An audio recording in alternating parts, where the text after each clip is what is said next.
Welcome back to The Critique. Today, we're digging into a Channel 14 panel discussion. Yeah, the one dissecting those leaked tapes between Ehud Barak and Jeffrey Epstein. Exactly. All about demographics, conversion, the future of Israel. It's a very charged piece. Let's get right into it. Charged is the word. I mean, with material this explosive, leaked tapes, treason accusation, you have to be so careful with your argument. You really do.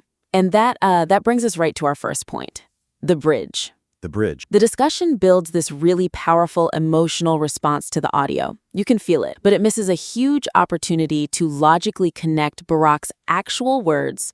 Words like breaking the monopoly. Right. To connect those words to their much, much heavier conclusion of a violent coup. Okay, but let me push back on that a little bit. Isn't that the point for this kind of show? What do you mean? The audience, the C-14 base, they already feel that anger. They hear Barak talking about opening the gates, and their brain immediately goes to coup. So do they really need a bridge? I think they do. Because if you only preach to the choir, you never actually persuade anyone. Right, you're just reinforcing. Exactly. The weakness isn't the emotion itself, it's the speed of the leap. They play the tape. Barak talks about conversion, changing the country's demographics. It's wild stuff. It's shocking. But then the second the clip ends, the panel just jumps straight to rivers of blood, violent anti-democratic coup, treason. Ah, I see what you mean now. It's like a prosecutor shows the jury a smoking gun. Yes. And then immediately demands the death penalty without bothering to explain the ballistics report. Perfect analogy. For any skeptic or just an undecided person listening, that gap is just too wide. They're left thinking, okay, he wants different immigrants. How is that a violent coup? So the suggestion is what? Slow it down? Slow down and build a forensic case. They need to define Barak's own terms. Take the words he actually uses on the tape. Like salvation. Salvation, breaking monopolies. You have to frame these as dog whistles for, a complete systemic upheaval. Okay, so make that concrete for me. How does a panelist do that on the You start with the word salvation. Barak talks about the salvation of whatever people. If I'm directing that segment, I'm telling the host to just pause and ask, salvation from what? That's a great question, because in Israel, salvation, geulah, it has this very specific, almost messianic meaning. Right. Saving the Jewish people from exile, from destruction. But Barak isn't talking about Iran or Hamas here. No, he's talking about the voters, the electorate. So when you analyze that word, the argument becomes, what kind of salvation requires you to erase the fundamental identity of the state? That is so much more sophisticated. It turns the coup into an ideological subversion, a replacement of the country's soul. It's structural. Yeah, and it's much harder to dismiss as just, hyperbole, because you're using his own philosophical language against him. And it also sets up the rivers of blood idea much more cleanly. Once you establish the goal is total replacements. Then violence becomes a plausible method, not just a random accusation. Right. And speaking of methods, there's the timeline. The panel mentions the refusal to serve movement before October 7. Yeah, that felt a little disconnected in the current version, like they were just listing grievances. It was a list. So the critique here is to connect those dots explicitly. The argument should be that Barak's stated desire to filter the population, which he implies on the tape, is the motive for encouraging the breakdown of the army's chain of command. Whoa, that's a killer argument. Isn't it? If you want to replace the current majority, you have to break the one institution that really unifies them, the IDF. Yes, it moves the whole thing from Barak is a bad guy who likes riots to Barak has a coherent, strategic plan to dismantle the state and the army is step one. That's a terrifying story. But a logical one. And there's one more phrase they really underplayed. Selection. Barak literally says who you want to select. That word, it's chilling, especially in our history. It is. And the host sort of implies he means selecting immigrants. But to really lend the punch, they should tie that word to the 10-15% elite that gets mentioned later on. So the argument becomes? He wants to replace the population because the current electorate, the people who actually live there, won't vote for him. It's an electoral coup by changing the voters themselves. Exactly. Okay, let's move to the second critique. This is where they try to define the two sides, the whole Jewish state versus state of all its citizens. The two camps dichotomy. Right. Camp A, the right, traditional, religious, pro-ID. Camp B, the left, globalist, liberal. And visually, it's strong, it's clear. But the critique is that it overgeneralizes. I'm going to play devil's advocate again. Isn't that just how political TV works? You have to draw bright lines for the audience. Why is nuance so important here? Because of the specific charge they make, it's a really heavy one.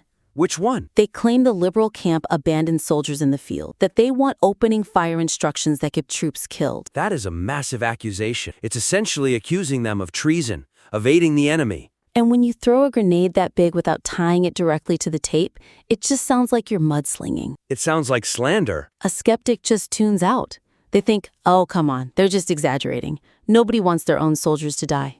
Okay, so how do you fix it? How do you keep that two camps idea but make it, bulletproof? Ye refine the definitions. Don't frame it as abandonment versus protection. Frame it as? Loyalty versus universalism. Walk me through that. The weakness is saying the left wants soldiers to die. That's almost impossible to prove. The suggestion is to argue that the left prioritizes global acceptance over local safety. Ah, I get it. So the argument is Barak's tape shows he cares more about the salvation of whatever people, this abstract universal ideal, than he does about the specific heritage and, frankly, the safety of the Jewish soldier at the checkpoint. So it's not that he wants them hurt. It's that his worldview makes their safety a secondary concern. Exactly. It's an attack on his priorities, not his malice.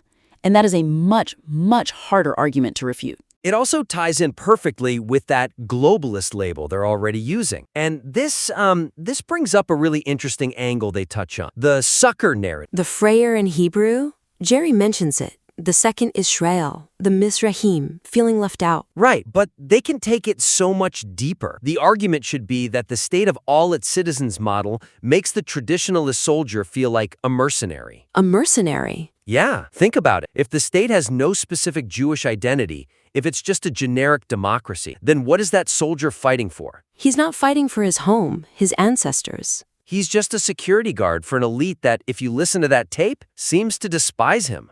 Wow, that hits hard. It's not just that they abandon him in the field, it's that they're using his sacrifice to build a state that doesn't even want him in it. It's a profound betrayal. And you mentioned Jerry, which brings us perfectly to the third big critique, the use of personal narrative. Right, Jerry's anecdote about Barak being his instructor back in the day. It was such a powerful moment. He says, "He was my instructor, the most decorated soldier, and I am simply ashamed." The emotion is so raw, but then, poof, it's gone. Yeah, they pivot right back to ideology. He says he's ashamed because his parents were from Iraq, and he feels Barak's talk of selection is aimed at him. But then the moment just vanished. It feels like they got scared of it almost. But the critique here is that you have to use that personal story to dismantle the decorated soldier immunity. That shield he has, we all know it. Of course. You can't criticize Barak. He's the most decorated soldier in Israeli history. He knows better than you. It's his suit of armor. Jerry, as his former subordinate, has the standing to pierce that armor, but he just stops at, "I'm ashamed." So how do you weaponize that shame, that sadness? The host has to press him on it. Contrast the Barak of the past, the commander, the instructor, with the Barak on this tape. So the argument becomes, A commander unites his troops. He builds a brotherhood. A politician divides by talking about selection and the ancestors. Barak has stopped being a commander. that destroys the shield. It says we respected the soldier, but the soldier is gone. This man on the tape is someone else. Precisely. And you can build on that mercenary point we were just making. Jerry should have said it outright. Said what? The soldiers you commanded, the ones you sent into battle, we are those demographics you're mocking now. Trail of the warrior ethos. You led us, and now you want to filter us out because we don't vote the way you want? That's a devastating narrative. It turns a personal story into a national indictment. It's so much more powerful than just saying he's a leftist. It's saying he's a traitor to his own men. Okay, let's move to the final segment, the climax of the piece. Or what should be the climax. The silent majority. This is where the whole thing ends, but in the current draft, it just feels like a footnote, an afterthought. It's a huge pacing problem. For most of the discussion, the tone is so fatalistic. It's a siege. We're going to be filtered out. We're looked down on by the elite in the towers. The panelist literally says they have the economy, the science, the health. It feels like the rebellion is already lost. It's like they're analyzing the villain's master plan and just giving up. But then, right at the very end, someone casually drops this bombshell. Actually, 50% of high-tech is right-wing. They're just afraid to speak. And then the segment ends. They drop the single most important fact of the entire discussion and just cut to black. The weakness is that this fact, which completely flips the whole victim narrative on its head, is delivered like it's nothing. The suggestion is obvious. This has to be the climax. It's like a horror movie where you spend the whole time terrified of the monster. And then in the last scene, you turn on the lights and realize the monster is 3 inches tall. Yes, that's the paper tiger argument. If you lead with that statistic, that 50% of high-tech is already on your side, then Barak's entire tape sounds different. How so? His plan to break the monopoly and open the gates is not the confident move of a conqueror. It's a desperate, defensive panic. He's not attacking because he's strong. He's attacking because he knows he's already lost the demographic battle. Yes, he wants to change the electorate because the current electorate, even in his own strongholds like high-tech, has already abandoned him. The entire narrative flip. It shifts from Barak is coming to destroy us to Barak is screaming because we've already won. That's an incredibly empowering message for your audience. The energy shifts from anger to confidence, which lets you have a much stronger call to action. Absolutely. The current ending is so weak. We don't know how they vote. It's a shrug. The panel needs to end with a direct challenge to that silent 50% in high-tech. If you are the majority, why are you whispering? You are the people Barak is terrified of. You are the reason he has this insane plan. So why are you hiding? That puts the ball right in the listener's court.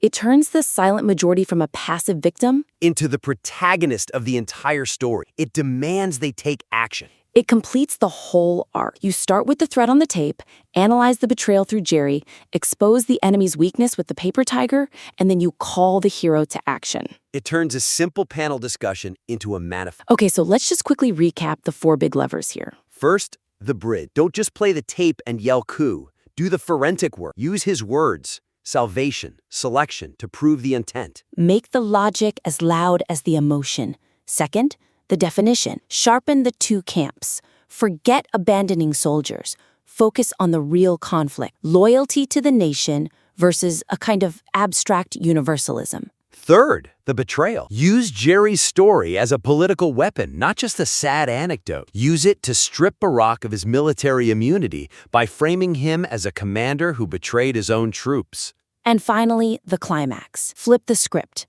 Make that 50% high-tech statistic the big reveal. Show that Barak's plan is an act of pure desperation and end with a direct challenge to the silent majority. It's really about taking this raw, powerful material, and that tape is absolute dynamite, and making sure the analysis is just as explosive as the evidence. You don't just want to be angry. You want to be effective. Exactly. A strong critique for a very strong piece. As always, we'd love to hear from our listeners. If you have a commentary, a panel, an op-ed you're working on, send it our way. We'll help you find those bridges and build those narrative arcs. Thanks for listening to The Critique.